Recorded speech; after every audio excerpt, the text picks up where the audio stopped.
आज हम लोग बात करने वाले हैं सिंथेसिस ऑफ प्रोटीन। प्रोटीन है क्या? ये हमने पहले वीडियो में बता दिया था। इसका मोड ऑफ एक्शन बता दिया था, कैसे काम करता है और कब कब दिया जाता है, ठीक है, और किस पेशेंट को दिया जाता है, ये भी मैंने बता दिया था। तो सिर्फ बताना क्या रह गया था कि सिंथेसिस ऑफ प्रोटीन, यानी इसकी सिंथेसिस कैसे करवाते हैं मार्केट में या फिर इंडस्ट्री में, कैसे बनती है, क्या क्या केमिकल फार्मूला होता है इसका बनने के लिए। तो इसको बनाने के लिए करना कुछ नहीं है, बेहतर इजी है, क्योंकि आपको सीधा ध्यान रखना है कि जिस तरह से हमने सिंथेसिस ऑफ बेंजोकिन बताया था उसी तरह से ये भी है। समझ लीजिए कि प्रोकिन और बेंजोकिन लगभग लगभग एक ही जैसे हैं। क्या हैं? एक ही जैसे हैं। तो हमने क्या करेंगे, इसमें सबसे पहले बेंजीन लेंगे। क्या लेंगे? बेंजीन लेते हैं और इस पोजीशन पे CH3 जोड़ देते हैं, तो इसका नाम हो जाता है टोल्यून। क्या नाम हो जाता है? टोल्यून हो जाता है। इस टोल्यून में हम नाइट्रेशन की प्रोसेस करवाएंगे। किसकी प्रोसेस करवाएंगे? नाइट्रेशन रिएक्शन की प्रोसेस होगा HNO3 एंड H2SO4 यानी सल्फ्यूरिक एसिड के साथ। जब नाइट्रेशन प्रोसेस होता है तो ध्यान देना है कि NO2 ग्रुप जुड़ता है, यानी सब्स्टिट्यूट होता है, जो मोस्ट रिएक्टिव पोजीशन होते हैं उस पे। तो ये हमारा टोल्यून है। इस टोल्यून में हमें सब्स्टिट्यूट क्या करना है या फिर एडिशन किसका करना है? NO2 का। किसका? NO2 का। तो इस पोजीशन पे हम लोग NO2 कर देंगे। तो ये किस पोजीशन पे है? पैरा पोजीशन पे है। किस पोजीशन पे है? पैरा पोजीशन पे है। और पैरा पोजीशन पे है क्या? नाइट्रो है। तो हम लिखेंगे पैरा नाइट्रो। और ये रिंग किसकी है? टोल्यून की है। तो लिखेंगे टोल्यून। ये इसका नाम हो गया। जब इसमें हम क्या करेंगे? ऑक्सीडेशन की रिएक्शन करेंगे। किसकी करेंगे?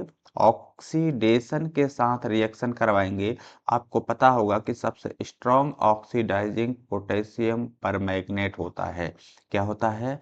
सबसे स्ट्रॉन्ग ऑक्सीडाइजिंग पोटेशियम परमैंगनेट होता है। तो ऑक्सीडेशन में होता क्या है कि हाइड्रोजन के मॉलिक्यूल्स क्या हो जाते हैं? अटैच हो जाते हैं। सीधा सा कॉन्सेप्ट ये है कि जो हाइड्रोजन के मॉलिक्यूल्स हैं वो क्या होते हैं? रिमूव होते हैं, और ऑक्सीजन के मॉलिक्यूल्स अटैच होते हैं। तो जितने हाइड्रोजन के मॉलिक्यूल्स रिमूव होंगे उतने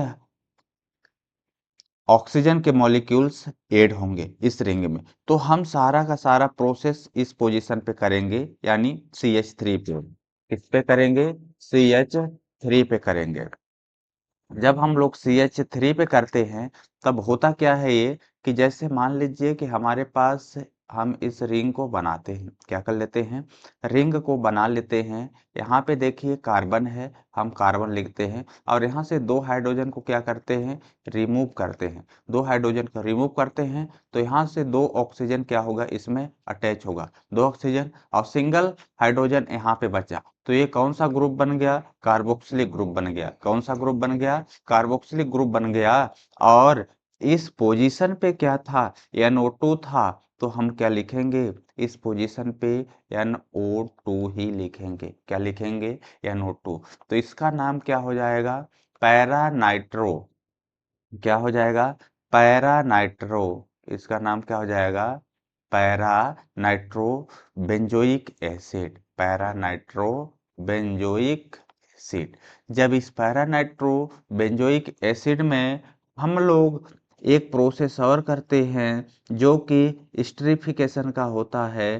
क्या होता है? स्टरीफिकेशन का होता है। जब स्टेरिफिकेशन का होता है तो इसमें होता क्या है कि हम लोग रिडक्शन रिएक्शन कराते हैं। इसमें क्या कराते हैं? रिडक्शन रिएक्शन कराएंगे। क्या कराएंगे? रिडक्शन रिएक्शन कराएंगे। Reduction reaction in the presence में टीन और HCl के साथ होगी। टीन और HCl के साथ होगी। तो इस पोजीशन पे रिडक्शन में क्या होता है कि हाइड्रोजन के मॉलिक्यूल्स अटैच होते हैं और ऑक्सीजन के मॉलिक्यूल्स रिमूव होते हैं। यदि दो मॉलिक्यूल्स हाइड्रोजन अटैच होता है तो दो मॉलिक्यूल्स ऑक्सीजन क्या होगा, बाहर होगा। तो ये देखिए हमारे पास क्या है, कार्बोक्सिलिक एसिड है, यहाँ पे कार्बोक्सिलिक एसिड, इसमें हम लोग क्या करेंगे, ये करेंगे बेंजीन, और यहाँ पे हम रिडक्शन रिएक्शन कराएंगे तो क्या होता है, यहाँ से हमारे पास बचेगा NH2 यानी पैरा पैरा अमीनो, यहाँ पे क्या हो जाएगा, पैरा अमीनो बेंजोइक एसिड, क्या हो जाएगा, पैरा अमीनो बेंजोइक एसिड। अब यहाँ देखना है कि जो पैरा अमीनो बेंजोइक एसिड है, ठीक है, इसमें हम लोग क्या ऐड करते हैं, एक मॉलिक्यूल्स है OHCH2, OHCH2, और क्या है CH2N, यहाँ पे दो CH2 और होंगे, CH2, CH3, CH2, CH3, इसको बोलते हैं 2-डाई-इथाइलमाइनो, इसको क्या बोलेंगे, 2 पोजीशन पे है तो इसका नाम क्या होगा, 2 ब्रैकेट क्लोज डाई इथाइल माइनो, और ब्रैकेट क्लोज करेंगे, ये है क्या, एथेनॉल है, तो इसको लिखेंगे एथेनॉल, क्या है, एथेनॉल।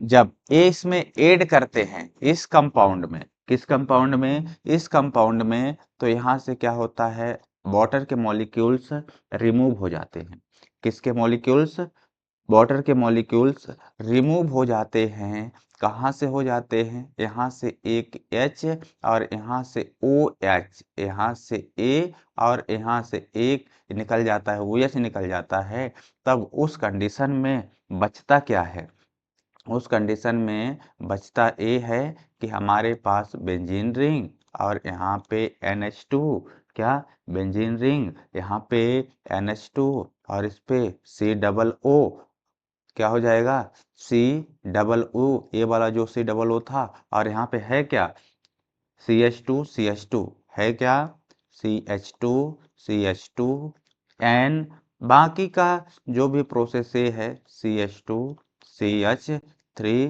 CH2 CH3, इसी को बोलते हैं प्रोकीन, इसी को क्या बोलते हैं, प्रोकीन। ये हमारा कंपाउंड बन गया, सिंथेसाइज हो गया प्रोकीन। चलिए हम लोग मिलेंगे नेक्स्ट वीडियो में।